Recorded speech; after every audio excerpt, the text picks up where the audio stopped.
Season 3 की शुरुआत camping event के एक वीक बाद से होती है। स्वॉर्डमैनशिप डिपार्टमेंट में डिनो वापस आ चुका होता है, लेकिन स्टूडेंट्स उसके किडनैपिंग को लेकर मिक्स्ड रिएक्शन देते हैं। कुछ सीरियस होते हैं जबकि कुछ उसका मजाक उड़ा रहे होते हैं। तभी आसुका आकर सबको शार्पली वार्न करता है कि ऐसे सिचुएशन का मजाक बनाना गलत है। जेम्स भी मेंशन करता है कि जो असैसिन डिनो को लेकर गया था वो एक्चुअली जैक से डरकर भाग गया था। आखिरकार जैक ने ही डिनो को बचा कर लाया। दूसरी तरफ जैक अपने प्राइवेट ट्रेनिंग ग्राउंड में अपनी पावर टेस्ट कर रहा होता है। वो विस एनर्जी का यूज़ करके अपने अंदर के ब्लैक स्वीट को कंट्रोल करने की कोशिश करता है।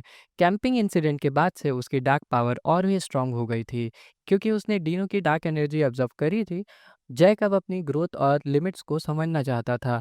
तभी एक इंस्ट्रक्टर उसे बुलाती हैं और बताती हैं कि प्रोफेसर मार्को उससे मिलना चाहते हैं। मार्को उसके कंडीशन के बारे में पूछते हैं, क्योंकि एकेडमी में र्यूमर्स हैं कि जैक एक पावरफुल असैसिन से लड़कर आया है। जैक कामली बताते हैं कि उसे कोई सीरियस इंजरी नहीं हुई है। मार्को का मेन कंसर्न जैक के फ्यूचर प्लान्स को लेकर था। जैक बताता है कि वो वेकेशन में मर्सिनरी काम करते हुए अपनी स्ट्रेंथ और एक्सपीरियंस बढ़ाना चाहता है। इस पर मार्को उसे बेसोर किंगडम जाने का सजेशन देते हैं, जहां एक इम्पॉर्टेंट स्वॉर्ड आर्ट्स टूर्नामेंट होने वाला है। ये जैक के लिए परफेक्ट अपॉर्चुनिटी हो सकती है अपनी स्किल टेस्ट करने के लिए। साथ ही ये भी इम्पॉर्टेंट है कि जैक के मास्टर डेरियन बेसोर किंगडम के नेटिव थे। उन्होंने अपनी पूरी ज़िंदगी वहीं गुजारी थी और इसी किंगडम में उन्हें डिवाइन स्पोर्ट्समैन का टाइटल मिला था। लेकिन जैक को अपनी आइडेंटिटी और डेरियन की टेक्निक्स को सीक्रेट रखना होगा। इसी सेटअप के साथ एकेडमी में वेकेशन से पहले एक मेजर प्रैक्टिकल एग्जाम अनाउंस होता है, the great monster proficiency test. Great monster proficiency test का नाम सुनते ही स्टूडेंट शॉक हो जाते हैं। इंस्ट्रक्टर एक्सप्लेन करते हैं कि एग्जाम में मॉन्स्टर का मैजिक से बना इल्यूजन यूज़ किया जाएगा। टेस्ट को 10 स्टेजेस में डिवाइड किया गया है और हर स्टूडेंट को स्टेज बाय स्टेज मॉन्स्टर से लड़कर अपनी स्ट्रेंथ प्रूव करनी होगी। जो स्टूडेंट जितने हायर स्टेज तक पहुंचेगा उसका स्कोर उतना ही बेटर होगा। इंस्ट्रक्टर ये भी बताते हैं कि डिनो के साथ जो डार्क एनर्जी वाला इंसिडेंट हुआ था, वैसे ही किसी के साथ भी हो सकता है, इसलिए कैडेट्स को रियल वर्ल्ड के डेंजर्स के लिए प्रिपेयर्ड रहना ज़रूरी है। ये मॉन्स्टर सिर्फ इल्यूजन्स है, इसलिए स्टूडेंट की लाइफ को कोई रियल थ्रेट नहीं होगा। ये सुनकर स्टूडेंट थोड़ा रिलैक्स हो जाते हैं, लेकिन इंस्ट्रक्टर वार्निंग देते हैं कि टेस्ट बिल्कुल ईजी नहीं होगा। तभी आसुका जैक को चैलेंज करता है और कहता है कि वो लास्ट लेवल तक पहुंचकर दिखाएगा। एग्जाम स्टार्ट होते हैं और एग्जामिनी नंबर 15 आसुका टेस्ट देने जाता है। आसुका कॉन्फिडेंटली लेवल 10 तक पहुंचने की बात करता है, लेकिन इंटेंस फाइट के बाद वो स्टेज 7 पर ही रुक जाता है। बाहर आते वक्त वो थोड़ा थका हुआ और फ्रस्ट्रेटेड होता है। तभी एग्जामिनी नंबर 16 जैक का नंबर अनाउंस होता है और आसुका उसे सार्केस्टिकली बोलता है कि जाकर खुद एक्सपीरियंस कर लो। जैक एग्जाम हॉल में एंटर करता है, जहां प्रोफेसर ड्वेन टेस्ट कंडक्ट कर रहे होते हैं। ड्वेन जैक को पहचान लेते हैं, क्योंकि मिड टर्म एग्जाम में उसने मैजिक से रिलेटेड एक क्वेश्चन का सबसे यूनिक आंसर दिया था। इसी वजह से प्रोफेसर को जैक के प्रैक्टिकल टेस्ट से काफ़ी एक्सपेक्टेशन थी। स्टेज 1 पर एक रैबिट मॉन्स्टर अपीयर होता है, जिसे जैक एक ही स्लैश में डिफीट कर देता है। ड्वेन हैरान हो जाते हैं कि जैक बिना हेजिटेशन के एक मॉन्स्टर को कट कर देता है, जो ईयर्स ऑफ ट्रेनिंग का साइन है। प्रोफेसर उसके लिमिट टेस्ट करने के लिए और डेंजरस मॉन्स्टर समन करते हैं, लेकिन जैक उन्हें इजीली डिफीट कर देता है। स्टेज 8 पर एक जाइंट सेंटिपीड मॉन्स्टर अपीयर होता है, वही लेवल जहां आसुका रुक गया था। सेंटिपीड जमीन तोड़ते हुए अटैक करता है, लेकिन जैक डॉज करके उसके ऊपर चढ़ जाता है और मल्टीपल स्लैशेस से उसके टुकड़े काट देता है। जैक के लिए यह फाइट इतनी डिफिकल्ट नहीं थी, क्योंकि उसने फॉरेस्ट ऑफ वुड्स में स्नेक डिमन जैसे और भी डेंजरस एनिमीज को फेस किया था। जैक की फाइट यहाँ खत्म नहीं होती।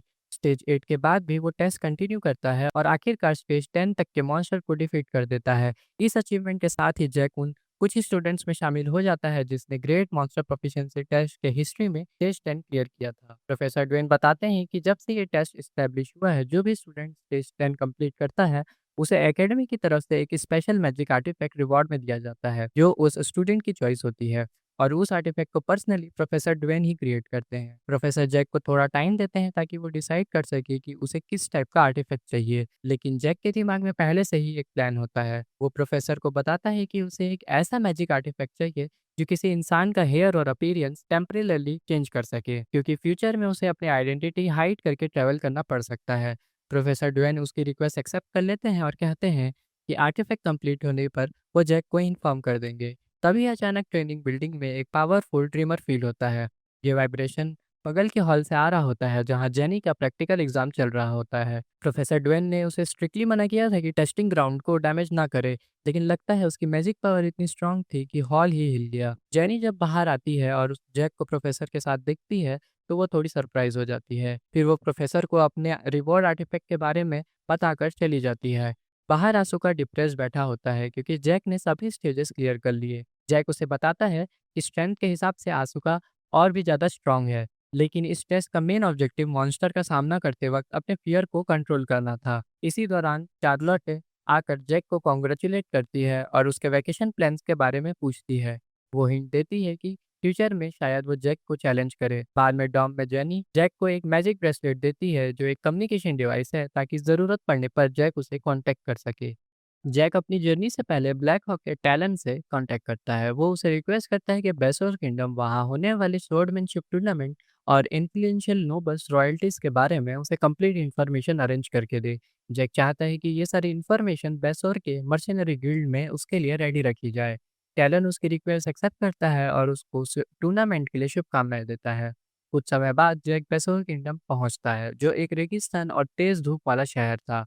यहाँ उसकी अपीयरेंस बदली हुई होती है, ब्लॉन्ड हेयर, पर्पल आइज और हल्का पेल स्किन टोन, जो प्रोफेसर ड्वेन के आर्टिफैक्ट की वजह से पॉसिबल हुआ था। गर्मी से परेशान जैक एक बार में जाकर कोल्ड ड्रिंक लेने का डिसाइड करता है और जैक साथ ही साथ अपने केप में कोल्ड स्पेल अप्लाई करता है, जिससे उसे गर्मी में थोड़ी राहत मिले। बार से बाहर निकलते वक्त जैक की नजर डेरियन के एक ह्यूज स्टैचू पर पड़ती है, जो बेसोर में उसकी लेजेसी को दिखाता है। उसके बाद जैक एक होटल में अकोमोडेशन के लिए जाता है और अच्छी खासी पेमेंट करके रूम ले लेता है। लेकिन जैसे ही वो सेटल होने वाला होता है, एक बटलर टाइप आदमी आकर उसे उस रूम को छोड़ने के लिए कहता है।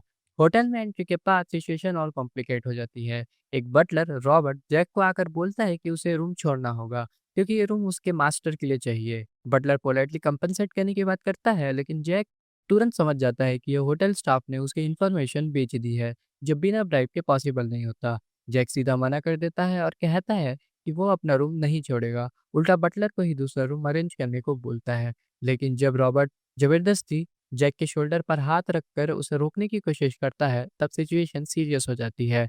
जैक तुरंत अपनी ब्लड लस्ट रिलीज करता है और कोल्ड टोन में वार्न कर देता है कि अगर उसने हाथ नहीं हटाया तो वो उसका हाथ वहीं काट डालेगा।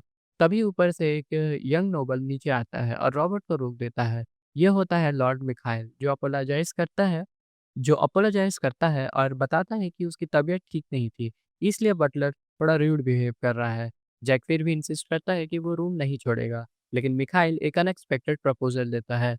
वो कहता है कि जैक उसके साथ रूम शेयर कर सकता है और सारे एक्सपेंसेस वो खुद भरेगा। बटलर को ये बिल्कुल पसंद नहीं आता, लेकिन मिखाइल को जैक पर ट्रस्ट होता है। जैक इंटरेस्ट से पूछता है कि पैसे के अलावा मिखाइल क्या ऑफ़र कर सकता है।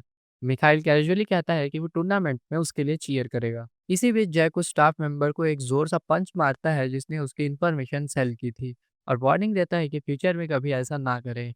यहाँ जैक अपने अलाइस हेड यूज करता है। मिखाइल तुरंत गेस करता है कि शायद जैक बेडन सिटी का स्टूडेंट है और उसे एक अजीब सी फेमिलियरिटी फील होती है। रात में जैक टैलन से कंफर्म करता है कि बेसवर की इन्फॉर्मेशन डिलीवर हो चुकी है। टैलन उसे एक इंटरेस्टिंग कैंडिडेट के बारे में बताता है, सिर्फ 18 साल की एज में रॉयल नाइट ऑर्डर ज्वाइन करने वाला स्पोर्ट्समैन जो विज़ भी यूज़ करता है। सबसे शॉकिंग बात ये होती है कि लोग उसे स्पोर्ट्सएंड का सक्सेसर कह रहे हैं, जो डेरियन से जुड़ा टाइटल था। जैक ये सुनकर क्लियरली अलर्ट हो जाता है। टैलेंट जैक को और भी शॉकिंग इन्फॉर्मेशन देता है, जो नया रॉयल नाइट ऑर्डर का यंग प्रोडिजी है, उसके बारे में लोग बिलीव कर रहे हैं कि वो डेरियन का ग्रैंडसन हो सकता है। ये बात खुद में अजीब थी, क्योंकि डेरियन ने हमेशा क्लेम किया था कि उसका बेटा मर चुका है और उसका कोई हायर नहीं है। फिर भी रूमर स्ट्रांग थे, क्योंकि उस लड़के की अपीयरेंस और सबसे इम्पोर्टेंट उसकी स्वॉर्डमैनशिप बिल्कुल डेरियन जैसी थी। जैक ये सब सुनकर इंटरेस्टेड होता है, लेकिन अपने आप को रिमाइंड करता है कि वो सिर्फ अपने पोटेंशियल ओपोनेंट्स के बारे में इंफॉर्मेशन कलेक्ट कर रहा है।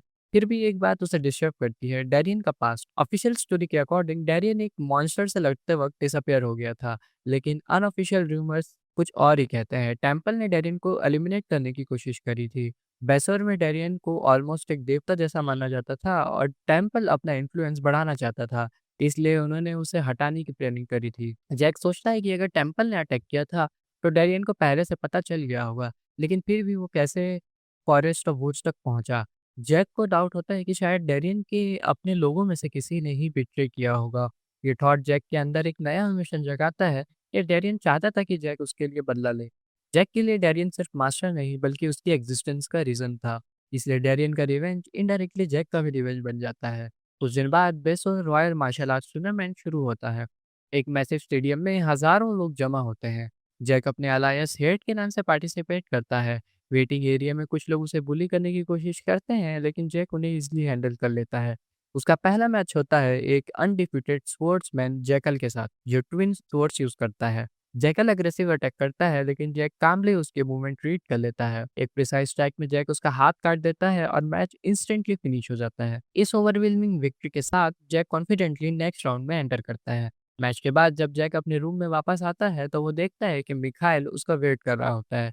रूम एकदम लग्जरियस डिनर से भरा होता है। टेबल पर अलग अलग डिशेस सजी होती हैं। मिखाइल अपना प्रॉमिस फुलफिल कर रहा होता है कि वो जैक के सारे एक्सपेंसेस कवर करेगा।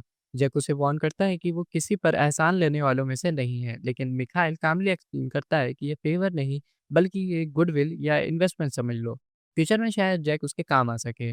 रात में जैक को फाइनली ब्लैक हॉक का लेटर मिल जाता है, जिसमें बेसोर किंगडम की डिटेल्ड इन्फॉर्मेशन होती है, रॉयल्टी, नोबल्स और सबसे इम्पोर्टेंट पाल्मा नाइट्स के बारे में। करंट कैप्टन होता है लूटस, जो डैरियन के डिसअपीयरेंस के बाद से पोजीशन होल्ड कर रहा है। यह नाम सुनकर जैक सोच में पड़ जाता है कि डैरियन ने जैक को लूटस के पास भेजने के बजाय मार्कल के पास क्यों भेजा। इसका मतलब डैरियन को पहले से पता था कि उसके साथ बिट्रेयल हुआ है। जैक लॉजिकली कंक्लूड करता है कि डैरियन को किसी ऐसे इंसान ने धोखा दिया है जिससे वो सबसे ज्यादा ट्रस्ट करता था, और इस बिट्रेयल का सबसे बड़ा फायदा शायद लूटस को मिला। इसलिए जैक के दिमाग में एक स्ट्रॉन्ग सस्पिशन बनता है कि लूटस ही ट्रेटर हो सकता है। जैक डिसाइड करता है कि जब तक सच सामने नहीं आता और लूटस गिल्टी निकला, तब तक वो बेसोर नहीं छोड़ेगा। डैरेन के लिए वो बदला जरूर लेगा। अगला दिन टूर्नामेंट कंटिन्यू होता है और जैक लगातार मैचेस जीतता चला जाता है। अब फाइनल राउंड 2 2 दिन बाद होने वाला था। इस बीच मिखाइल जैक को बाकी मैचेस देखने के लिए इनवाइट करता है। वहाँ जैक की नजर पड़ती है एक यंग स्पोर्ट्समैन पर, ल्यूक जैगर, जो रॉयल नाइट्स में यंगेस्ट रिक्रूट है और रूमर्ड है कि वही डेरियन का ग्रैंडसन है। मैच स्टार्ट होते ही ल्यूक अपनी स्पीड और प्रिसीजन दिखाता है। ओपोनेंट को कोई ओपनिंग नहीं मिलती। ल्यूक एक सडन डाउनवर्ड स्लैश के साथ क्लोज डिस्टेंस बनाता है और एक क्लियर स्ट्राइक में ओपोनेंट के चेस्ट पर हिट करके मैच इंस्टेंटली फिनिश कर देता है। ये देखकर क्लियर हो जाता है कि ल्यूक कोई ऑर्डिनरी फाइटर नहीं, उसके फाइटिंग स्टाइल में सच में डेरियन की झलक दिखती है। ल्यूक जैगर अपने ओपोनेंट को इजीली डिफीट कर देता है। उसकी फाइटिंग स्टाइल एग्रेसिव और थोड़ी ब्रूटल होती है, लेकिन जीतने के बाद वो अपोलोजाइज भी करता है। उसके लिए ये टूर्नामेंट जीतना बहुत जरूरी था। उसकी स्ट्रेंथ देखकर जैक काफी इम्प्रेस्ड होता है, जैसे उसे फाइनली एक वर्दी ओपोनेंट मिल गया हो। फिर भी जैक अंदर ही अंदर सोचता है कि अगर वो खुद टूर्नामेंट में पार्टिसिपेट ना करता तभी ल्यूक जीत पाता, वरना रिजल्ट अलग होता। मिखाइल के साथ मैच देखते हुए जैक थोड़ा कॉन्फ्लिक्टेड फील करता है। लीग को देखकर उसे एक ऐसा अजीब सा कनेक्शन या किनशिप महसूस होता है, क्योंकि दोनों का लिंक डैरियन से जुड़ा होता है। जैक सोचता है कि अगर ल्यूक डायरेक्टली डैरियन से ट्रेंड होता तो शायद वो भी पावरफुल होता। इसी क्यूरियोसिटी में जैक डिसाइड करता है कि वो ल्यूक से पर्सनली बात करे। जब जैक ल्यूक के पास जाता है तो ल्यूक तुरंत उसे पहचान लेता है। जैक सीधा पूछ लेता है कि क्या वो डैरियन का ग्रैंडसन है। ये सुनते ही ल्यूक शॉक हो जाता है और तुरंत जैक का मुंह बंद कर देता है। फिर उसे साइड में ले जाकर प्राइवेट बात करता है। ल्यूक बताता है कि उसके फादर ने डैरियन से अपना रिश्ता तोड़ दिया था, इसलिए वो डैरियन का सरनेम यूज नहीं करता। सबसे इंटरेस्टिंग बात ये होती है कि ल्यूक को खुद नहीं पता कि वो स्वॉर्डमैनशिप यूज करता है, वो एक्चुअली डिवाइन स्वॉर्डमैनशिप है। ल्यूक का प्लान होता है कि वो टूर्नामेंट जीतने के बाद ही अपना आइडेंटिटी रिवील करेगा। वो चाहता है कि लोग उसे उसकी खुद की स्ट्रेंथ के लिए पहचाने, ना कि सिर्फ डेरियन के डिसेंडेंट के रूप में। ये बात सुनकर जैक सरप्राइज होता है, क्योंकि उसे ऐसा आंसर एक्सपेक्ट नहीं किया था। तभी वहाँ पाल्मा नाइट्स का कैप्टन ल्यूटस आ जाता है। जैक उसे देखकर थोड़ा अनईजी फील करता है, क्योंकि उसे सस्पिशन है कि डेरियन के बिट्रेयल में लूटस का हाथ हो सकता है। लूटस जैक से उसके कंसीलमेंट मैजिक के बारे में कैजुअली पूछता है और कहता है कि आइडेंटिटी छुपाना कोई अनयूजुअल बात नहीं है। वो प्रॉमिस करता है कि वो फाइनल मैच देखने जरूर आएगा। जैक अंदर ही अंदर डिसाइड करता है कि वो फाइनल जीतेगा और साथ ही ल्यूक को भी लूटस के हिडन प्लान से बचाने की कोशिश करेगा। जैक जब अपने रूम में वापस आता है तो मिखाइल उसका वेट कर रहा होता है। मिखाइल तुरंत गैस कर लेता है कि जैक शायद ल्यूक से मिलने गया था। जैक का रिएक्शन थोड़ा ऑकवर्ड होता है, जो इनडायरेक्टली कंफर्म कर देता है। फिर मिखाइल एक इंपॉर्टेंट सवाल पूछता है, अगर पार्मा नाइट जैक को रिक्रूट करना चाहे तो क्या वो ज्वाइन करेगा। जैक बिना हेजिटेशन मना कर देता है। उसके लिए बेसोर सिर्फ एक टेम्परेरी जगह है और पाल्मा नाइट्स ज्वाइन करना उसके प्लान का हिस्सा नहीं है। मिखाइल फिर कैजुअली पूछता है कि अगर पाल्मा नाइट्स नहीं तो क्या जैक उसके साथ काम करेगा, जिस पर जैक कोई क्लियर आंसर नहीं देता, लेकिन मिखाइल उससे आराम से सोचने को कहता है। इसके बदले जैक मिखाइल से एक फेवर मांगता है। वो चाहता है कि मिखाइल पाल्मा नाइट्स के इंटरनल वर्किंग और उनकी एक्टिविटीज के बारे में इंफॉर्मेशन गैदर करे। फाइनल मैच के दौरान जैक यूजुअल तरीके से इजीली जीत जाता है, लेकिन एक अनएक्सपेक्टेड प्रॉब्लम आती है, फीमेल फैंस का सडन अटेंशन। बहुत सी लड़कियां जैक के आसपास आ जाती हैं, जिससे उसकी फोकस ब्रेक होने लगती है।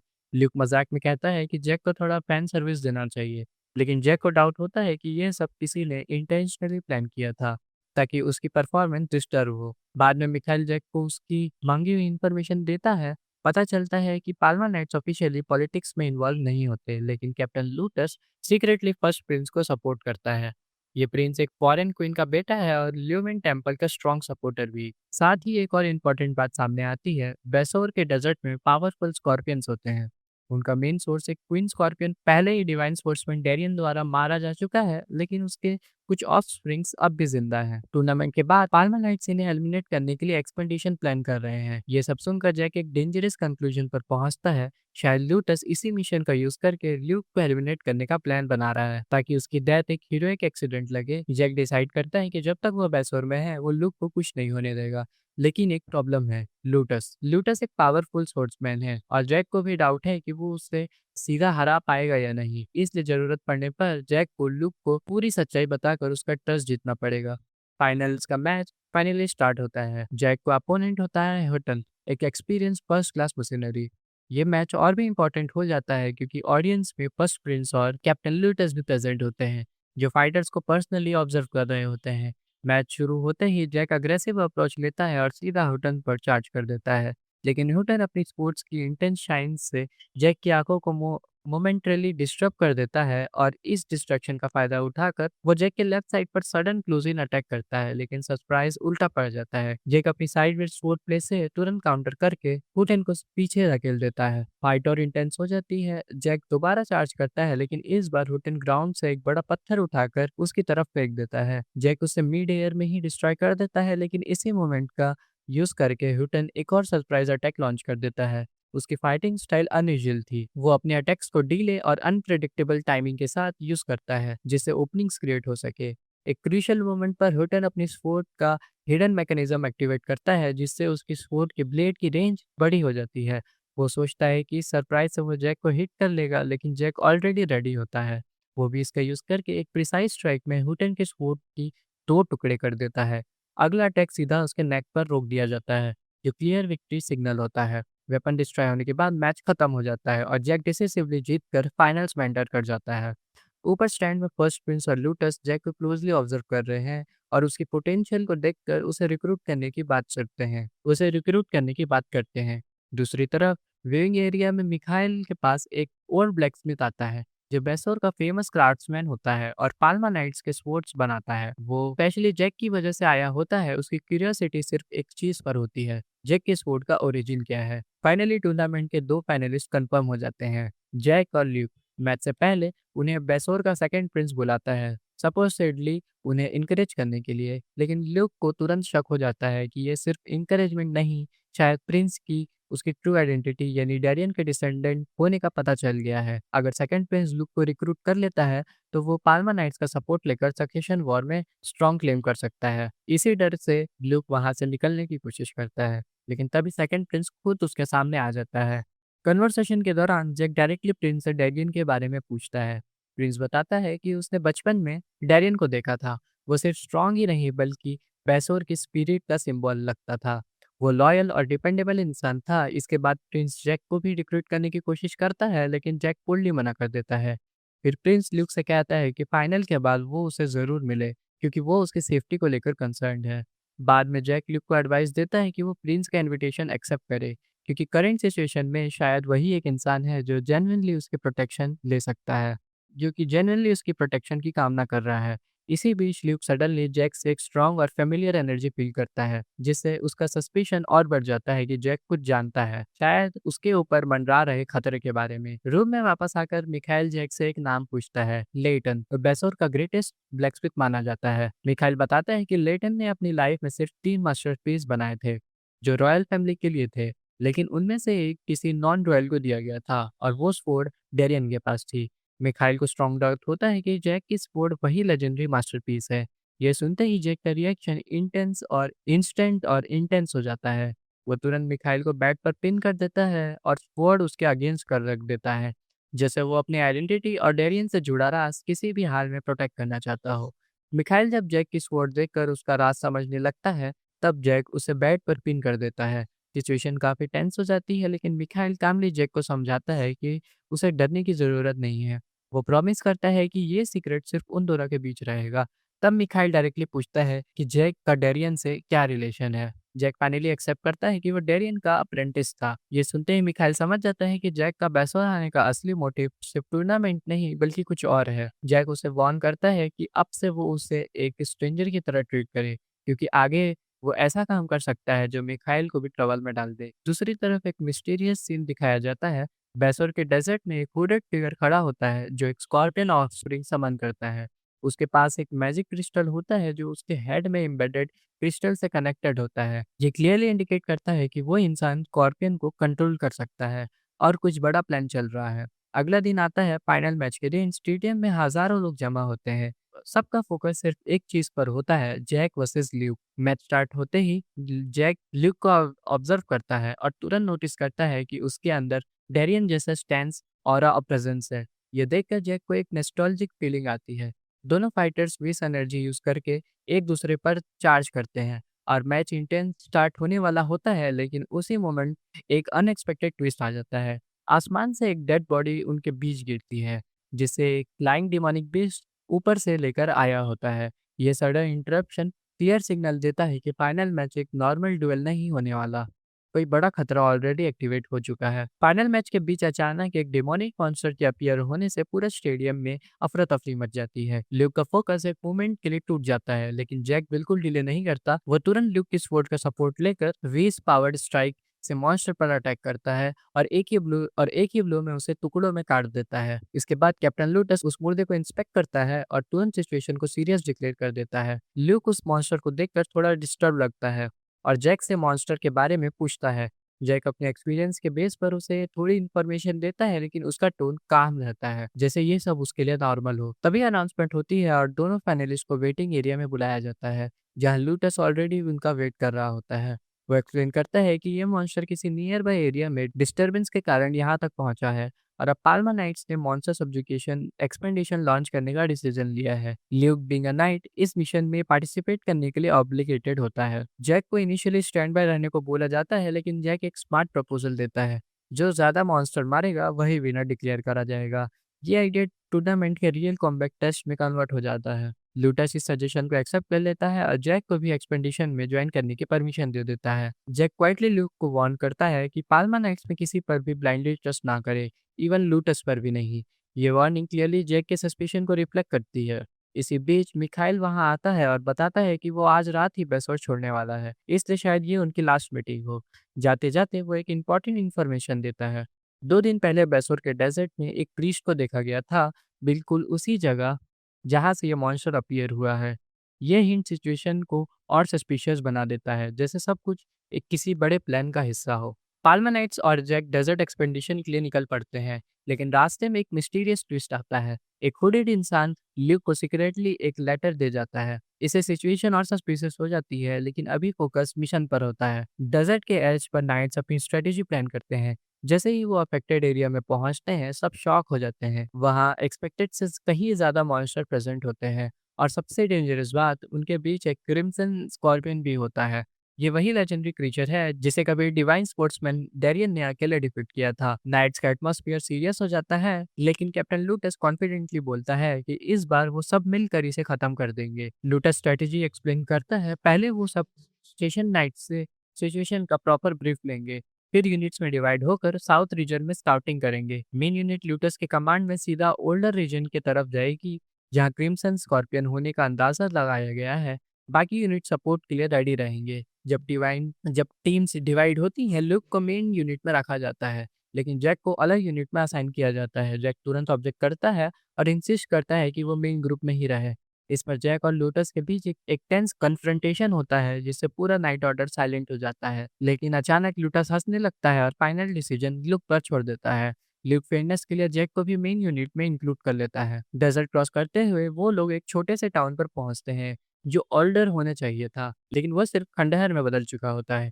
सरप्राइजिंगली वहाँ कोई मॉन्स्टर विजिबल नहीं होता, जिसे लगता है कि शायद वो एरिया छोड़कर जा चुके हैं। नाइट्स अंदर घुसकर इन्वेस्टिगेशन करने का डिसाइड करते हैं, लेकिन जैसे ही वो रुइंस के अंदर बढ़ते हैं, अचानक उन पर एक मैसिव स्कॉर्पियन अटैक कर देता है, जो क्लियरली सिग्नल था कि असली बैटल अब शुरू होने वाली है। ऑल्डर के रुइंस में एंटर करते ही सिचुएशन इंस्टेंटली चायोटिक हो जाती है। लूटस एक पावरफुल स्लैश के साथ स्कॉर्पियन पर अटैक करता है, लेकिन उसके साथ ही आसपास और भी मॉन्स्टर अपीयर होने लगते हैं। बैटल स्प्रेड हो जाता है। एक नाइट स्कॉर्पियन के ट्रैप में फंस जाता है और उसे बचाने के लिए ल्यूक तुरंत आगे बढ़ता है। वो विश का यूज करके स्कॉर्पियन पर प्रिसाइज अटैक करता है और अपने टीममेट को निकाल लेता है। सिचुएशन देखकर लूटस रिट्रीट का सिग्नल देता है। सबको ओल्डर टाउन से बाहर निकलने का ऑर्डर दिया जाता है, लेकिन मॉन्स्टर उनका पीछा नहीं छोड़ते। जैसे ही वो थोड़ा डिस्टेंस बना लेते हैं, लूटस सबको रुकने और फॉर्मेशन में आने का कमांड देता है। पाल्मा नाइट्स तुरंत डिसिप्लिन के साथ फॉर्मेशन सेट करते हैं और फिर एक कोऑर्डिनेटेड चार्ज के साथ मॉन्स्टर पर टूट पड़ते हैं। काफी इंटेंस फाइट के बाद वो लोग मिलकर सब मॉन्स्टर को एलिमिनेट कर देते हैं, लेकिन रिलीफ ज्यादा देर तक नहीं टिकती। उनके कम्युनिकेशन क्रिस्टल में एक अर्जेंट कॉल आता है। दूसरे डायरेक्शन में स्टेशन नाइट पर स्कॉर्पियंस और स्नेक का एक बड़ी टोली ने एम्बुश कर दिया है। सिचुएशन क्रिटिकल होती है। लूटस तुरंत डिसीजन लेता है और इस रीइंफोर्समेंट भेजने का ऑर्डर देता है।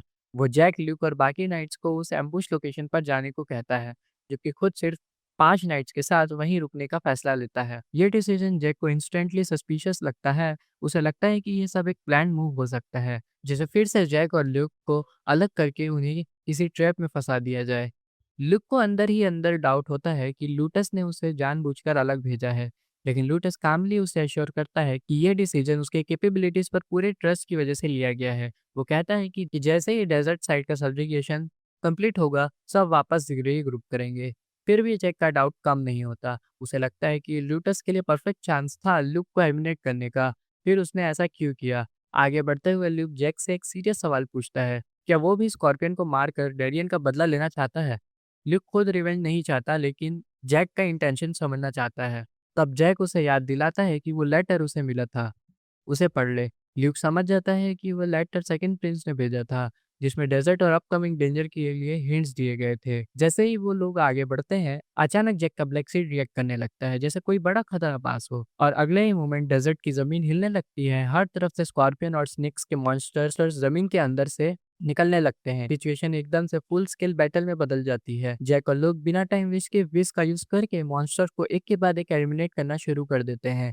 बाकी नाइट्स भी फाइट में ज्वाइन कर लेते हैं और मिलकर काफी मॉन्स्टर्स को खत्म कर देते हैं, लेकिन बैटल का क्लाइमैक्स अभी बाकी होता है। सब मॉन्स्टर्स के गिरने के बाद सिर्फ एक क्रीचर बचता है, क्रिम्सन स्कॉर्पियन। ये बाकी सब से अलग बिहेव कर रहा होता है, जैसे वो किसी का वेट कर रहा हो। तभी ल्यूक आगे बढ़ता है और जैसे ही वो उसके सामने आता है, क्रिम्सन स्कॉर्पियन तुरंत उस पर अटैक लॉन्च कर देता है, जैसे वो स्पेसिफिकली उसी का इंतजार कर रहा हो। यहाँ स्टोरी अपने पीक बिट्रेयल और डार्क ट्रूथ पर पहुंचती है। पूरा मॉन्स्टर अटैक कोई रैंडम इंसिडेंट नहीं था। ये सब लूटस का प्लान सेटअप था।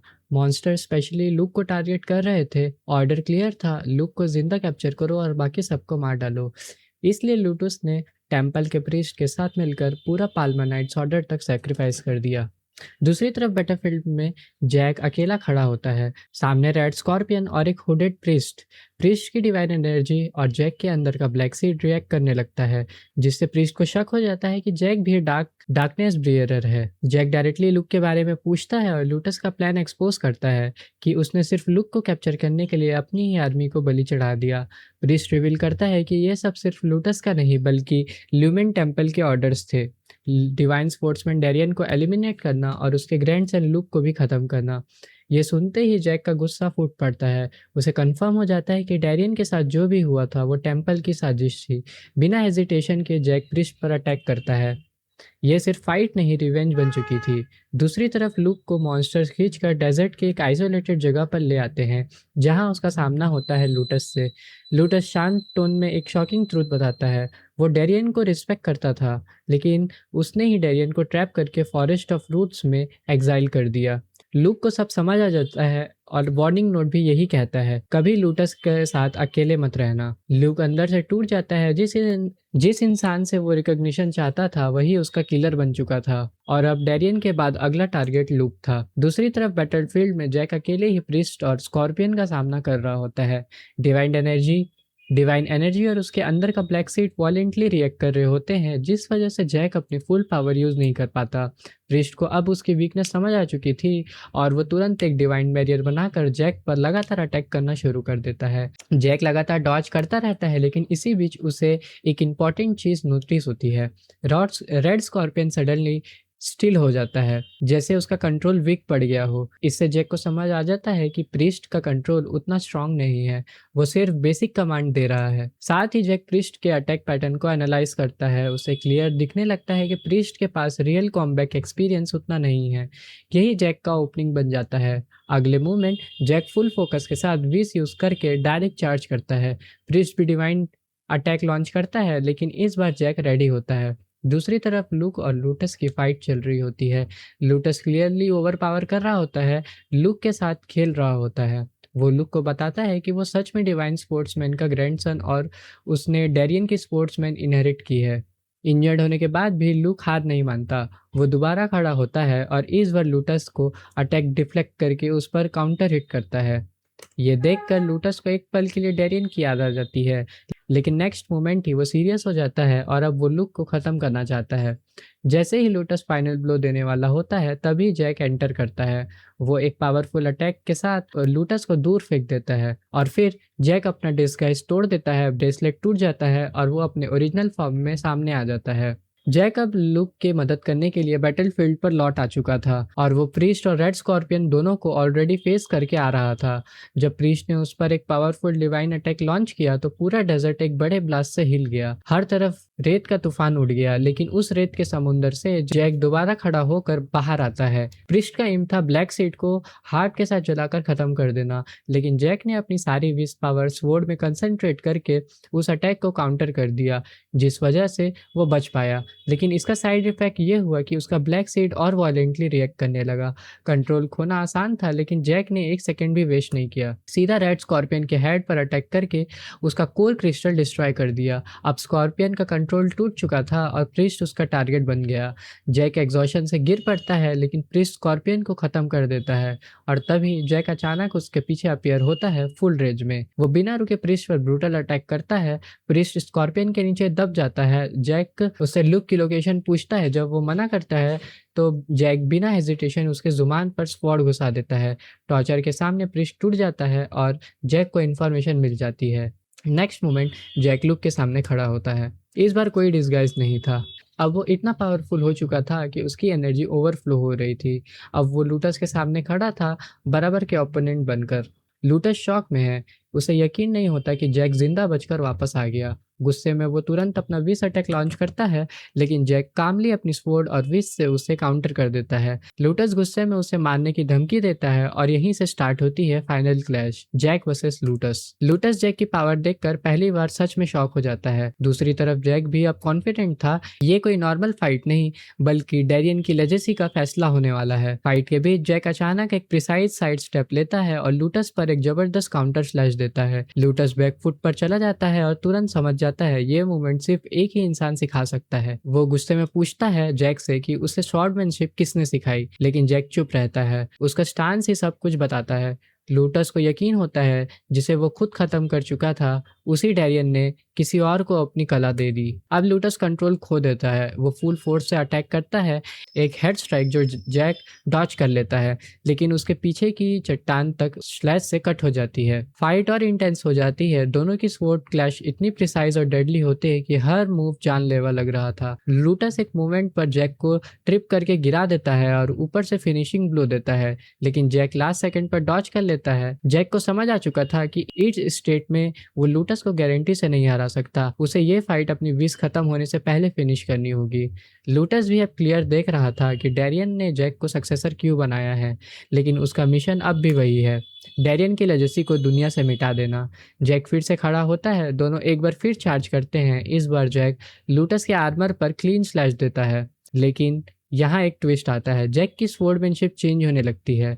वो सिर्फ डैरियन का स्टाइल नहीं यूज़ करता, बल्कि मल्टीपल स्टाइल्स मिक्स कर रहा था, जो उसने एकेडमी में अपने पीयर से सीखी थी। लूटस इस बात पर और भड़क जाता है, डैरियन का सक्सेसर होने के बावजूद जैक किसी और का स्टाइल कैसे यूज़ कर सकता है। लेकिन यही जैक का एडवांटेज बन जाता है। लूटस डैरियन के स्टाइल को परफेक्टली रीड कर सकता था, लेकिन मिक्स्ड अनप्रिडिक्टेबल स्टाइल यूज़ करके जैक लूटस को कंफ्यूज कर देता है, और इसी कंफ्यूजन का फायदा उठाकर जैक एक अनएक्सपेक्टेड एंगल से स्लैश मारता है, एक ऐसा अटैक जिसका लूटस के पास कोई भी जवाब नहीं था। फाइट के बीच लूटस की पास्ट स्टोरी रिवील होती है, एक ऐसा पास्ट जो उसकी नफरत का असली रीजन था। कभी वो एक छोटा सा लड़का था जिसने अपनी आंखों से यंग डैरियन को डिवाइन स्पोर्ट्समैन बनते हुए देखा था। उस दिन से ही लूटस ने डिसाइड कर लिया था कि वो भी डैरियन के जैसा बनेगा। वो उसके पीछे पीछे चलता गया, उसके फुट स्टेप्स फॉलो करता रहा, और आखिरकार उसके सामने पहुंच गया। जब डैरियन को रॉयल फैमिली ने डिवाइन स्वॉर्ड और उसका टाइटल दिया, तब लूटस उसके पास गया एक सिंपल रिक्वेस्ट के साथ, मुझे अपना शिष्य बना लो। लेकिन डैरियन ने बिना झिझक उसे रिजेक्ट कर दिया। फिर भी लूटस ने हार नहीं मानी। वो चुपचाप डैरियन की स्वॉर्डमैनशिप ऑब्जर्व करता रहा, दिन रात हर मूव, हर टेक्निक, और अपने आप सीखता गया। लेकिन जब डैरियन को ये पता चला, वो भड़क गया। उसने लूटस को सिर्फ रिजेक्ट ही नहीं किया, बल्कि उसे अनवर्दी डिक्लेयर कर दिया डिवाइन स्वॉर्डमैनशिप के लिए। ये शब्द लूटस के दिल में जहर बनकर बस गया। वापस प्रेजेंट में लूटस खून से लथपथ होने के बाद भी उठकर बैठ जाता है। वो जैक के सामने डैरियन की बुराई करता है। सरप्राइजिंगली जैक भी उस बात को कम्प्लीटली डिनाई नहीं कर पाता, क्योंकि वो जानता है कि डैरियन परफेक्ट नहीं था। लेकिन डिफरेंस ये था, लूटस के लिए डैरियन सब कुछ था, और उस रिजेक्शन ने उसकी पूरी जिंदगी को नफरत में बदल दिया। इसी नफरत की वजह से उसने डैरियन को बिट्रे किया और टेम्पल के हवाले कर दिया। जैक एक सिंपल सवाल पूछता है, क्या तुम अभी भी डैरियन के लिए रिग्रेट करते हो? लूटस का जवाब क्लियर था, उस दिन के बाद मेरा सिर्फ एक मकसद था, डैरियन को कम्प्लीटली इरेज करना। वो ये कंक्लूड करता है कि डैरियन अब मर चुका है। फिर भी वो जैक से उसका असली नाम पूछता है। एक पल की खामोशी होती है, और अगले ही सेकंड जैक अपनी स्वॉर्ड चलाता है, एक क्लीन स्ट्राइक, और लूटस का सर उसके धड़ से अलग हो जाता है। इसके साथ ही खत्म होती है एक कहानी नफरत, बिट्रियल और ऑब्सेशन की। लूटस की डेथ के बाद बैटलफील्ड पर एक अजीब सा साइलेंस छा जाता है। ल्यूक अभी भी शॉक में था। जैक से सीधा सवाल करता है, क्या तुम डिवाइन स्पोर्ट्समैन के लास्ट डिसाइपल हो? जैक सीधा जवाब नहीं देता, लेकिन लुक सब समझ चुका होता है। फिर लुक फ्यूचर के बारे में पूछता है, क्योंकि सच ये है कि दुनिया कभी बिलीव नहीं करेगी कि लूटस जैसे इंसान ने डैरियन को बिट्रे किया था। तभी अचानक डेजर्ट की दूरी से एक शिलोटे उभरता है, एक घोड़े पर सवार इंसान, सेकंड प्रिंस। वो आकर लूटस की डेड बॉडी देखता है, लेकिन हैरानी की बात ये थी कि वो बिल्कुल सरप्राइज नहीं होता, जैसे उसे पहले ही सब कुछ पता था। ल्यूक इमोशनल और कंफ्यूज उससे पूछता है कि क्या उसे ये सब पहले से पता था, क्योंकि लूटस उसके लिए एक फादर फिगर था। सेकंड प्रिंस कामली जवाब देता है, सच हमेशा सीधा नहीं होता, और पावर की दुनिया में कई चीजें छुपाई जाती हैं। वो ल्यूक को कहता है कि अगर वो वर्दी होगा तो एक दिन जरूर पाल्मा नाइट का कैप्टन बन सकता है। इस मोमेंट पर जैक सिचुएशन को समझकर एक स्मार्ट डिसीजन लेता है। वो ल्यूक को सजेस्ट करता है कि सच रिवील करने का कोई फायदा नहीं, इसे सिर्फ और केओस होगा। इसलिए वो डिसाइड करते हैं कि स्कॉर्पियन और लूटस दोनों को मिलकर जैक और ल्यूक ने मारा, और जैक की असली आइडेंटिटी सीक्रेट ही रहेगी। सेकंड प्रिंस भी एक पॉलिटिकल एंगल समझकर एग्री कर लेता है। वो एक ऐसा नैरेटिव सेट करता है जिसमें लूटस की डेथ कन्वीनियंटली कवर हो जाए और ल्यूक की हीरोइक इमेज दुनिया के सामने आए। फाइनली वो लूटस की बॉडी को एविडेंस के रूप में ले जाते हैं, और इसी तरह सच दब जाता है, लेकिन एक नया हीरो दुनिया के सामने उभरने वाला होता है। फाइनल इवेंट के बाद सेकंड प्रिंस, जैक और ल्यूक वापस उस जगह पर पहुंच जाते हैं जहां स्कॉर्पियन और प्रिस्ट की डेड बॉडी पड़ी होती है। यहाँ वो डिसाइड करते हैं कि दुनिया को क्या स्टोरी बतानी है। प्लान सिंपल था, सच छुपाना है, नैरेटिव कंट्रोल करना है। इसके बाद ऑफिशियली जैक को टूर्नामेंट का विनर डिक्लेयर कर दिया जाता है, जबकि सेकंड प्रिस्ट की बॉडी को पॉलिटिकल नेगोशिएशन के लिए यूज करने की प्लानिंग करता है। जैक मीनवाइल रेड स्कॉर्पियन का मॉन्स्टर को ढूंढने की कोशिश करता है, लेकिन वो गायब हो जाता है। समझ आता है कि किसी और मॉन्स्टर ने उसे कंज्यूम कर लिया होगा। इसका मतलब एक dangerous future setup. Red scorpion की पावर अब किसी और मॉन्स्टर में इवॉल्व होगी, और एक दिन वो भी पावरफुल रूप में वापस आएगा। उस वक्त उसका सामना लूक को करना पड़ेगा। अगले दिन लूटस का फ्यूनरल होता है, है और ऑफिशियली नया कैप्टन अनाउंस किया जाता है। सबके सामने लूक अपनी स्पोर्ट्समैनशिप दिखाता है, वही डेरियन की डिवाइन स्पोर्ट्समैन स्टाइल। तब सबके सामने रिवील होता है कि ल्यूक डेरियन का ग्रैंडसन है और बेसोर को बचाने में उसका बहुत बड़ा हाथ था।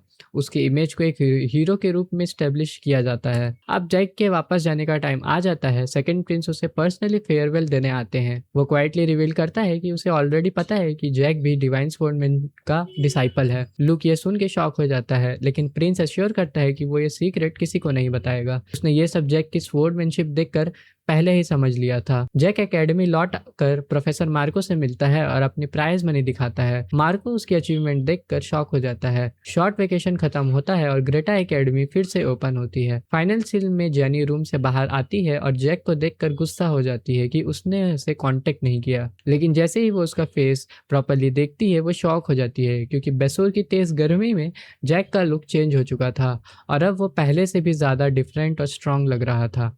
एकेडमी वापस आने के बाद सबसे पहले जो चीज़ नोटिस होती है वो जैक का टैंड लुक। बेसोर की तेज धूप और हीट ने उसकी स्किन को काफ़ी बर्न कर दिया था। पहले डिस्गाइज मैजिक की वजह से ये सब छुपा हुआ था, लेकिन अब असली अपीयरेंस सामने आने पर सब क्लियरली दिख रहा था। सियान इस चेंज को देखकर काफ़ी हैरान हो जाता है।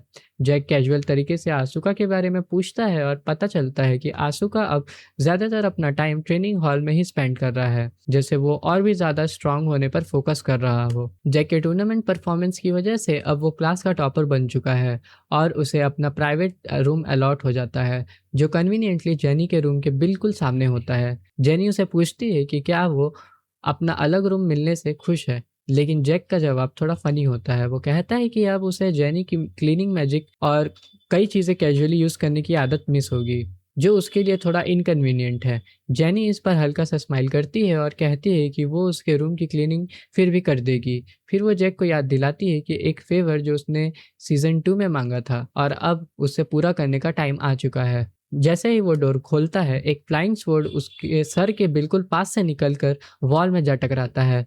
वो स्वॉर्ड चार्लोट का होता है। अंदर सिर्फ चार्लोट और आसूका प्रैक्टिस कर रहे होते हैं। आसूका तुरंत जैक को डुएल के लिए चैलेंज करता है, लेकिन जैक कामली बोलता है दोनों एक साथ आ जाओ। सीन शिफ्ट होता है। रात के अंधेरे में जैक और जेनी चुपके से मिलते हैं। ये उनके बीच के उस फेवर का कंटिन्यूएशन था और दोनों कहीं जाने वाले होते हैं। यहीं से स्टोरी एक नया मिस्टीरियस डायरेक्शन में मूव करती है। रात के टाइम बेडन सिटी की लाइट्स के बीच जेनी जैक को सिटी के रेस्टोरेंट्स और डाइनिंग कल्चर के बारे में बताती है, लेकिन जैक यूजुअल तरीके से डिसीजन जेनी पर छोड़ देता है। दोनों एक लेविश रेस्टोरेंट पहुंचते हैं जहां जेनी जैक को मेन्यू, डिशेस और एटिकेट समझा रही होती है। तब जैक सडनली नोटिस करता है कि जेनी में कुछ अनयूजुअल है। वो पूछता है कि क्या उसने खुद पर कोई मैजिक यूज़ किया है। जेनी रिवील करती है कि उसने एक आर्टिफैक्ट यूज़ किया है जो उसके ऑरा को सरप्राइज करता है। उसकी माना की नेचर ऐसी है कि लोग नेचुरली उसकी तरफ अट्रैक्ट होते हैं। ब्रेक के दौरान उसने अपनी माना को स्टडी करके ये कंट्रोल अचीव किया है। जैक फिर कैजुअली बताता है कि ये डिनर कोई हिडन मोटिव से नहीं है, ये सिर्फ एक ट्रीट है जेनी के हेल्प के लिए। जेनी को इस बार पर सरप्राइज होता है। वो जानती है कि जैक सिंपल और सीधा है, वो उन लोगों जैसा नहीं है जो हर चीज़ के पीछे मोटिव रखते हैं। तभी एक सीनियर फीमेल स्टूडेंट उनके टेबल पर आ जाती है और जैक से बात करने की कोशिश करती है, इनडायरेक्टली उनके डिनर इंटरफेयर करते हुए।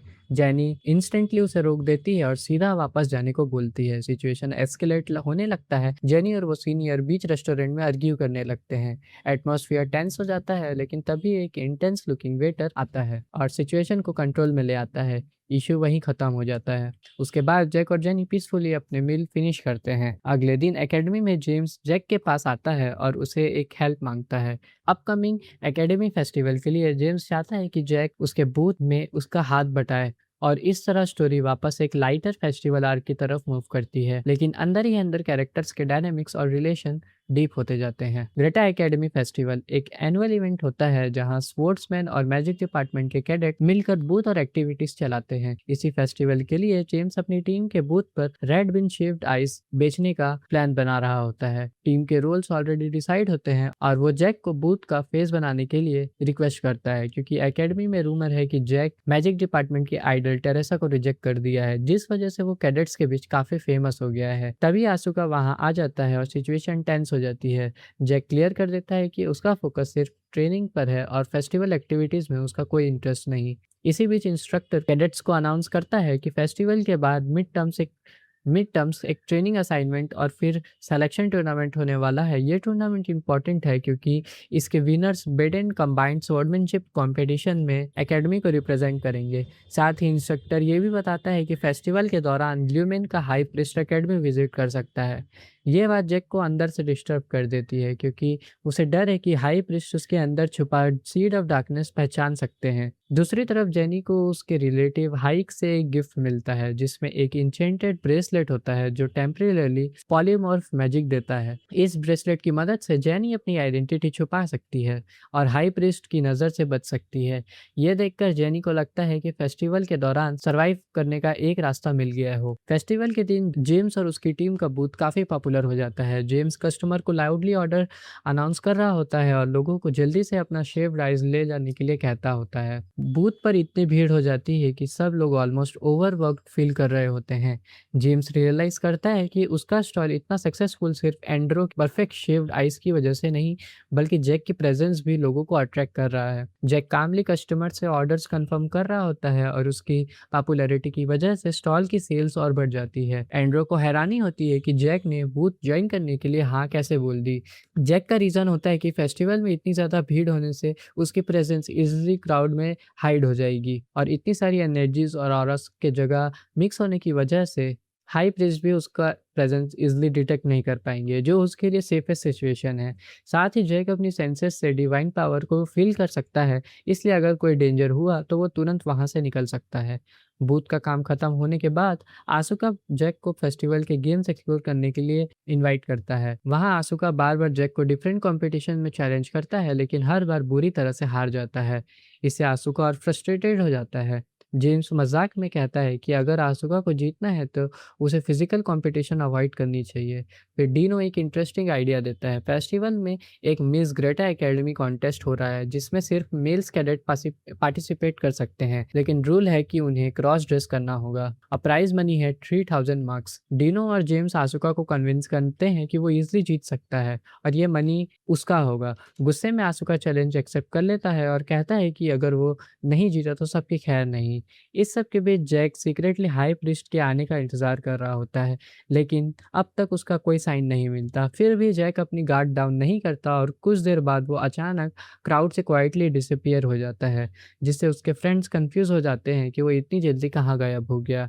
जैक डिसाइड करता है कि अभी वो लो प्रोफाइल रहना ही बेस्ट होगा, इसलिए वो फेस्टिवल की भीड़ से निकलकर डॉर्मिटरी की तरफ चला जाता है। रूम में लाइट्स ऑफ देखकर वो अज्यूम करता है कि जेनी शायद लाइब्रेरी में होगी, जैसे वो अक्सर करती है। जैक कैजुअली नोटिस करता है कि जेनी के पैजामास पर बियर पैटर्न्स बने होते हैं और सोचता है कि शायद उसे बियर्स पसंद होंगे। वो डिसाइड करता है कि वो जो चीज़ उसे जेनी को देनी हो वो क्विकली देकर वापस आ जाएगा। लेकिन जैसे ही वो रूम के पास होता है, अचानक से एक वाइट हेयर्ड गर्ल तेज से डॉम से बाहर निकलती है और जैक से टकरा जाती है। फेस्टिवल के दिन जेनी अपने रूम में अकेली बैठी हुई किताब पढ़ रही होती है।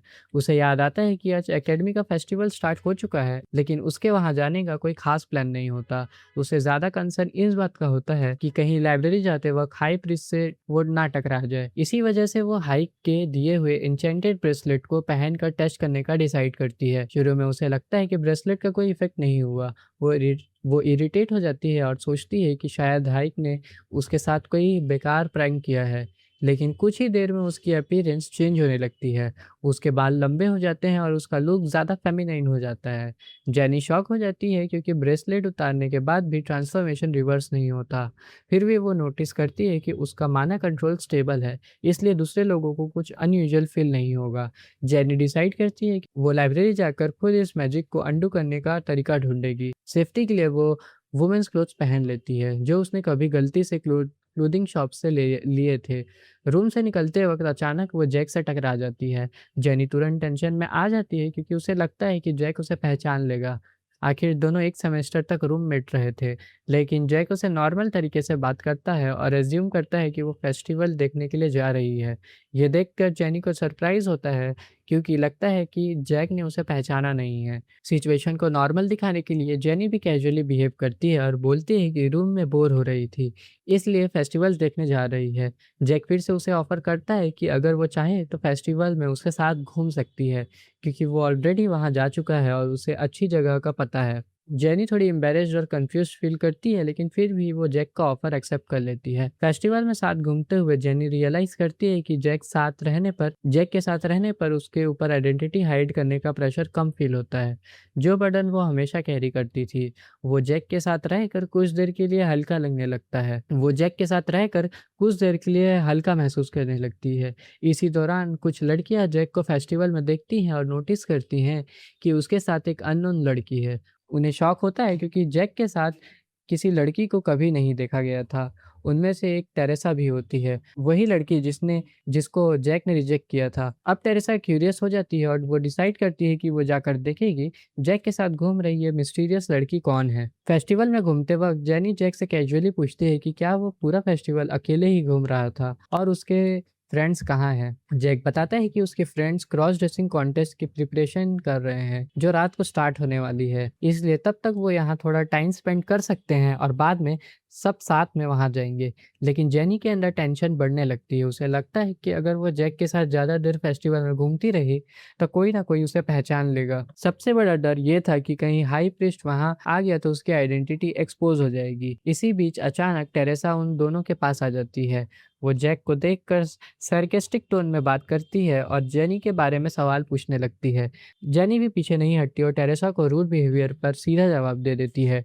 टेरेसा फिर जेनी से पूछने लगती है कि वो ग्रेटा एकेडमी की कौन सी स्टूडेंट है और जैक का उसके साथ क्या रिलेशन है। उसे लगता है कि जेनी का चेहरा कुछ फेमिलियर है और क्यूरियोसिटी के साथ इरिटेशन भी फील करती है। सिचुएशन और ऑकवर्ड हो जाती है जब टेरेसा डायरेक्टली जैक से पूछ लेती है कि क्या जेनी उसकी गर्लफ्रेंड है। जैक, जो टेरेसा को लगातार इंटरफेयर करने से ऑलरेडी इरिटेटेड था, बिना हेजिटेशन के बोल देता है कि जेनी उसकी गर्लफ्रेंड है और टेरेसा को कह देता है कि वो उन्हें अकेला छोड़ दे। ये सुनते ही जेनी शॉक और एम्बेरेस्ड से ब्लश करने लगती है, जबकि टेरेसा का एक्सप्रेशन गुस्से और इंसल्ट से भर जाता है। टेरेसा फिर जेनी के हाथ में पकड़े टेडी बियर का मजाक उड़ाती है जो एक्चुअली जैक ने गिफ्ट किया होता है। वो उस टेडी को छूने की कोशिश करती है, लेकिन उस मोमेंट पर जेनी का मैजिक कंट्रोल से बाहर निकल जाता है और उसकी इंटेंस मैजिकल ऑरा टेरेसा को शॉक कर देती है। टेरेसा समझ जाती है कि जेनी भी एक मेज है। जैक फिर से कामली टेरेसा को वार्निंग देता है कि वो फ्यूचर में उसके लाइफ में इंटरफेयर करना बंद करे। इस बार टेरेसा चुपचाप वहां से चली जाती है और क्लियरली हर्ट और एम्बेरेस्ड थी। उसके बाद जैक कैजुअली जेनी को उसके नाम से बुलाता है। ये सुनते ही जेनी कंप्लीटली शॉक हो जाती है और तुरंत जैक का हाथ पकड़कर उसे फेस्टिवल से दूर ले जाती है। वहां पहुंचकर वो पूछती है कि जैक को कब से पता है कि वो जेनी है। जैक कैजुअली जवाब देता है कि उसने उससे पहले ही देखते पहचान लिया था। जेनी कंफ्यूज हो जाती है कि फिर उसने प्रिटेंड क्यों किया कि वो उसे नहीं पहचानता। जैक सिंपल सा जवाब देता है कि उससे लगा जेनी क्रॉस ड्रेसिंग कॉन्टेस्ट के लिए प्रिपेयर कर रही होगी। जैक की इस क्लूलेस एक्सप्लेनेशन से जेनी और भी एम्बेरेस्ड हो जाती है, लेकिन उसके पास उस बात को एक्सेप्ट करने के अलावा कोई ऑप्शन नहीं था। इसी दौरान फेस्टिवल का अनाउंसमेंट होता है कि मिस ग्रेटा एकेडमी पेजेंट अब स्टार्ट होने वाला है, जिससे जैक को याद आता है कि शायद आसुका भी उस कंपटीशन के लिए तैयारी कर रहा होगा। फेस्टिवल में भीड़ काफ़ी ज़्यादा हो चुकी है। जैक और जेनी, जो अभी भी एक लड़की के डिस्गाइज में है, क्राउड के बीच खड़े होते हैं। जैक नोटिस करता है कि लोग एक्सपेक्टेड से भी ज़्यादा आए हुए हैं और क्यूरियस होते हैं कि सब किस चीज़ के लिए इतना गैदर हो रहे हैं। जेनी कैजुअली बिहेव करने की कोशिश करती है, लेकिन अंदर ही अंदर टेंशन में होती है। उसने ऑर्गेनाइजर को एक एक्सक्यूज देकर सिचुएशन हैंडल कर लिया है, लेकिन वो सोच रही होती है कि शायद उसे इवेंट से विड्रॉ हो जाना चाहिए था। अगर वो स्टेज पर गई तो सिचुएशन कंट्रोल से बाहर हो सकती है। इसलिए वो जैक को कहती है कि थोड़ी देर वेट करे, क्योंकि वो अपनी एंट्री कैंसिल कराने वाली है।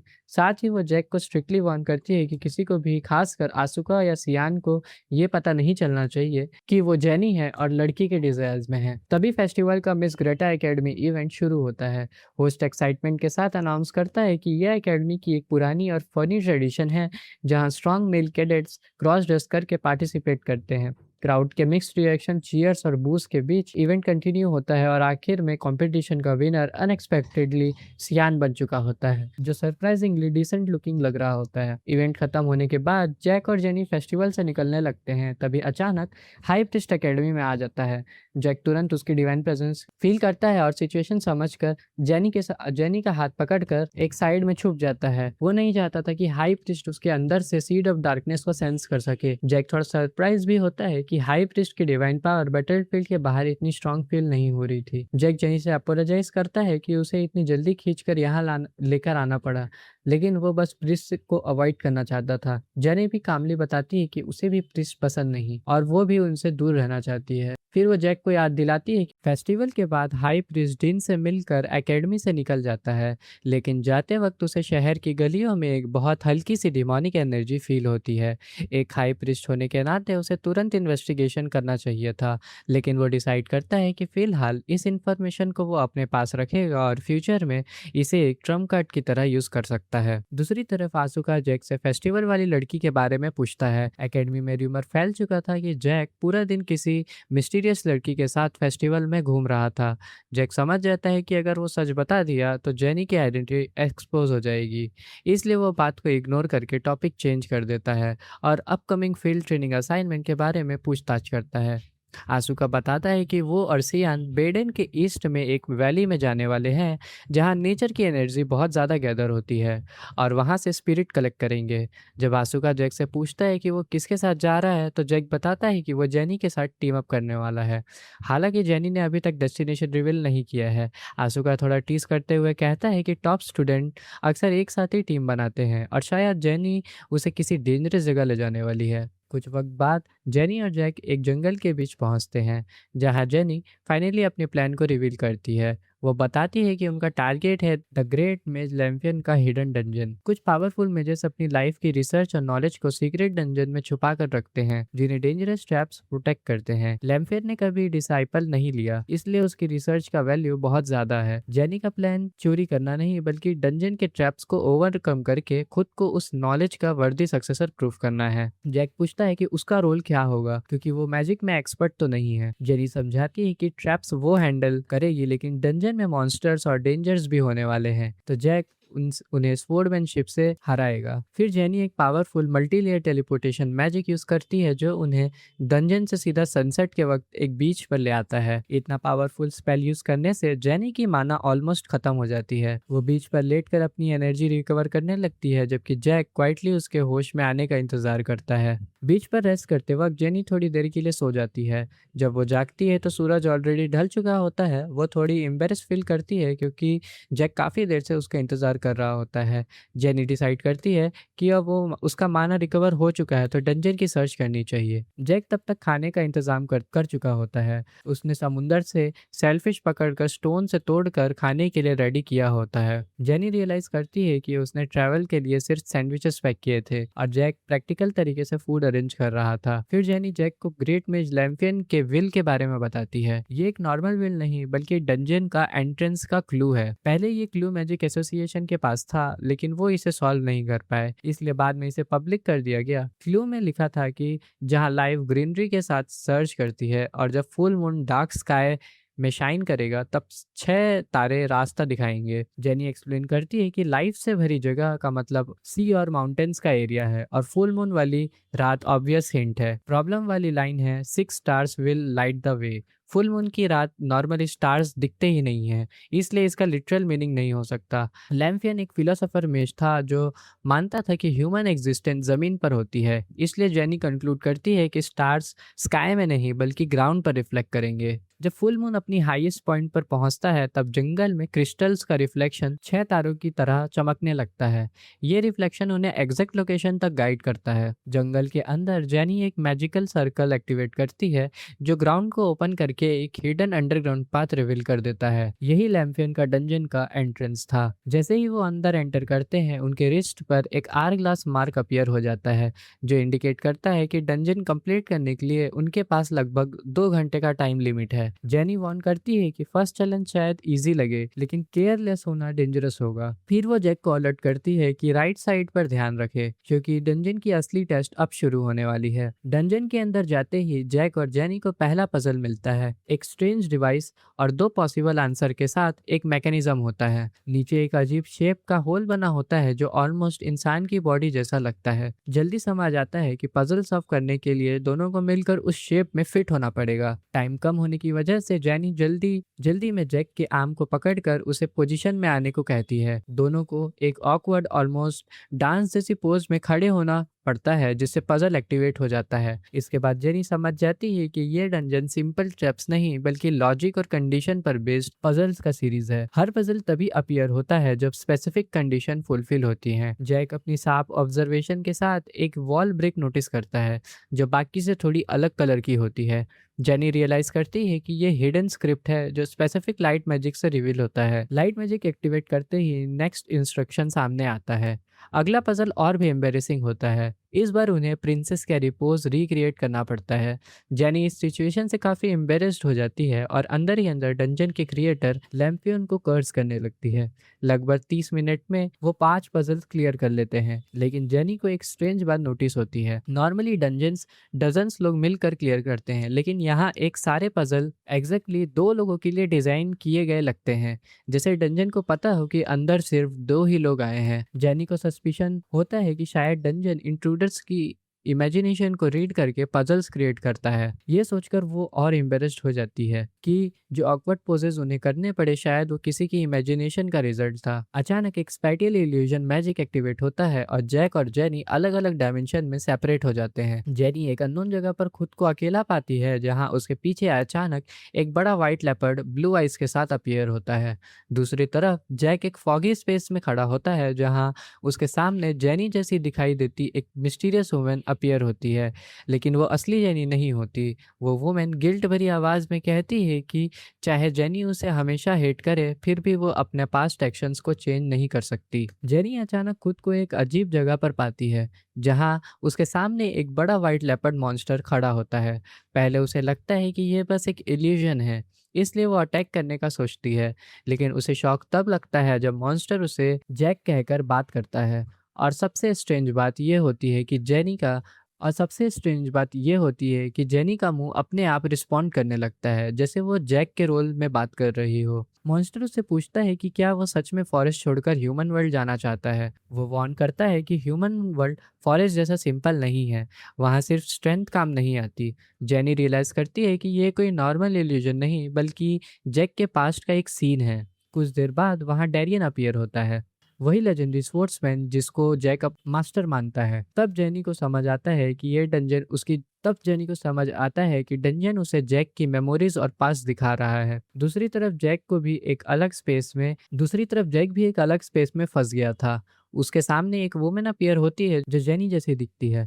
पहले जैक कंफ्यूज होता है, लेकिन जब वो देखता है कि आसपास ल्यूमेन टेम्पल के प्रीस्ट एक बर्निंग हाउस के पास खड़े हैं, तब उसे समझ आता है कि ये जेनी का चाइल्डहुड का सीन है। प्रीस्ट उस घर को जला रहे होते हैं और ऑर्डर देते हैं कि हाइक नाम के ट्रेटर की ब्लड लाइन को खत्म कर दिया जाए। इसी मोमेंट जैक को पता चलता है कि जो वुमेन जेनी जैसी लग रही है वो एक्चुअली हाइक है, जेनी की ग्रैंडमदर, और वही इंसान जिसने उसे मैजिक सिखाया था। हाइक छोटी जेनी को बचाने की कोशिश करती है जबकि प्रीस्ट उसे मारने की तलाश में होते हैं। जैक रियलाइज करता है कि डंजन कोई रैंडम इल्यूजन नहीं बना रहा, ये एक्चुअली अंदर फंसे लोगों की मेमोरीज को रीड करके उन्हें रिक्रिएट कर रहा है। इसका मतलब है कि अगर जैक जेनी का पास देख रहा है तो शायद जेनी भी इसी वक्त जैक का पास देख रही होगी। डंजन के अंदर जेनी अभी भी जैक के पास में फंसी होती है, लेकिन वो अपने आप को फोर्स करती है कि फोकस करे और टेस्ट सॉल्व करे। वो ऑब्जर्व करती है कि ये कोई रैंडम इल्यूजन नहीं बल्कि जैक की मेमोरीज का कंस्ट्रक्टेड वर्ल्ड है, जैक की इल्यूजन का रिकंस्ट्रक्टेड वर्ल्ड है। धीरे धीरे वो पीसेस कनेक्ट करती है। जैक ने काफ़ी टाइम फॉरेस्ट ऑफ रूट्स में सरवाइव किया था जहाँ डेंजरस डिमोनिक बीस्ट रहते हैं, इसी वजह से वो मॉन्स्टर्स के अगेंस्ट इतना नेचुरल और एक्सपीरियंस लगता है, जेनी ने सोचा। तब डैरियन उसे इनडायरेक्टली गाइड करता है। जेनी को एक शॉकिंग रियलाइजेशन होता है, अगर एक human baby forest of root में छोड़ा गया था तो इसका मतलब वो सीड ऑफ डार्कनेस का बियरर है, यानी जैक को सोसाइटी ने रिजेक्ट करके वहाँ छोड़ दिया था। इसी मोमेंट एक इंटेंस फ्लैश होता है और जेनी को जैक के फॉरेस्ट वाले सारे एक्सपीरियंस एक साथ फील होते हैं, स्ट्रगल, सर्वाइवर और उसका ह्यूमन बनने का जर्नी। अचानक वो वापस डंजन में आ जाती है और जैक से मिलती है। वो कंफर्म करते हैं कि दोनों ने एक दूसरे का पास देखा है, लेकिन जैक सरप्राइजिंगली काम रहता है। उसके लिए ज़्यादा अर्जेंट बात ये होती है कि आर ग्लास अभी भी चल रहा है, मतलब ट्रायल अभी ख़त्म नहीं हुआ है। दोनों आगे बढ़ते हैं और एक चेम्बर में पहुंचते हैं जहां 2 बड़े स्टैचूज़ और एक ऑल्टर होता है। जैनी समझ जाती है कि ये कोई रिचुअल प्लेस है, लेकिन उससे कुछ अजीब लगता है। ये डंजन एक टॉम जैसा होना चाहिए था, लेकिन यहाँ कोई कॉफिन या रिकॉर्ड्स नहीं है। तभी अचानक एक एंटिटी अपीयर होता है। ग्रेट मेज लैम्पियन खुद वहाँ रिवील करता है कि सिर्फ 2 लोग उसका डंजन क्लियर कर पाए हैं और जेनी उनमें से एक है। वो उसे फाइनल ट्रायल गाइड करने के लिए आया है, लेकिन बिना वार्निंग के लैम्पियन जेनी को एक पोर्टल में खींच लेता है। अब जेनी और जैक फिर से अलग हो जाते हैं और इस बार जैक को अकेले उन बड़े स्टैचूज का सामना करना पड़ता है। जेनी एक अलग डायमेंशन में पहुंच जाती है जहां लैम्पियन ने अपनी लाइब्रेरी रिवील करता है। ये वही जगह है जहां उसकी पूरी लाइफ की रिसर्च स्टोर है। वो बताता है कि सिर्फ वही इमेज यहाँ तक पहुंच सकता है जिसे वो खुद अलाउ करे, और जेनी ने फाइनल टेस्ट पास करके ये राइट अर्न किया है। जेनी कंफ्यूज होती है कि लास्ट टेस्ट में आखिर इवेल्युएट क्या हुआ, क्योंकि वहाँ कोई पजल नहीं था, सिर्फ उन्होंने एक दूसरे का पास देखा। तब लैम्पियो ने एक्सप्लेन करता है कि वो टेस्ट एक्चुअली ट्रस्ट का टेस्ट था। अगर 2 लोग एक दूसरे के सीक्रेट्स और वीकनेस देखने के बाद भी ट्रस्ट ना छोड़े तभी वो वर्दी होते हैं। लेकिन बात यहीं ट्विस्ट लेती है। लैम्पियो ने सडनली रिवील करता है कि वो जेनी को यहाँ सिर्फ गाइड करने नहीं, बल्कि अपने लिए एक नया बॉडी लेने के लिए आया है। वो एक एडवांस सोल ट्रांसफ़र मैजिक का यूज़ करके जेनी के बॉडी में अपनी सोल ट्रांसफ़र करना चाहता है ताकि वो अपनी रिसर्च को इंडेफिनिटली कंटिन्यू कर सके। जेनी तुरंत अटैक करने की कोशिश करती है, लेकिन लैम्पियो ने उसे बाइंड कर देता है। वो अपनी फिलॉसफी बताता है, ह्यूमन लाइफ स्पैन बहुत छोटी है और नॉलेज इनफाइनाइट, इसलिए वह अपनी इमॉर्टिलिटी के लिए जेनी का बॉडी यूज़ करना चाहता है। लेकिन प्लान फेल हो जाता है। जेनी सरप्राइजिंगली उस मैजिक को रजिस्ट कर लेती है। तभी लैम्पियो ने रियलाइज़ करता है कि उसने क्रूशियल चीज़ मिस कर दी। जेनी एक्चुअली मेल नहीं है। उसका soul transfer spell biological compatibility पर डिपेंड करता है और वो मिसमैच होने की वजह से फेल हो जाता है। जेनी उसकी गलती एक्सपोज करती है और कहती है कि बिना प्रॉपर अंडरस्टैंडिंग के इतना कॉम्प्लेक्स मैजिक कंप्लीट नहीं हो सकता। लैम्पियो ने गुस्से में अपनी मैजिक एडजस्ट करने की कोशिश करता है, लेकिन तभी जैक वहां एंटर करता है। जेनी तुरंत जैक को सिग्नल देती है और जैक डिसिसिव स्ट्राइक में लैम्पियोने को फिनिश कर देता है। लैम्पियोने के मरते ही डंजन अनस्टेबल होने लगता है। जेनी तुरंत वार्न करती है कि डंजन कोलैप्स होने वाला है और अब उन्हें जल्दी से वहां से निकलना होगा। डंजन कोलैप्स होने लगता है और जेनी तुरंत समझ जाती है कि अगर सब स्पेस टूट गया तो दोनों वहीं इरेज हो जाएंगे।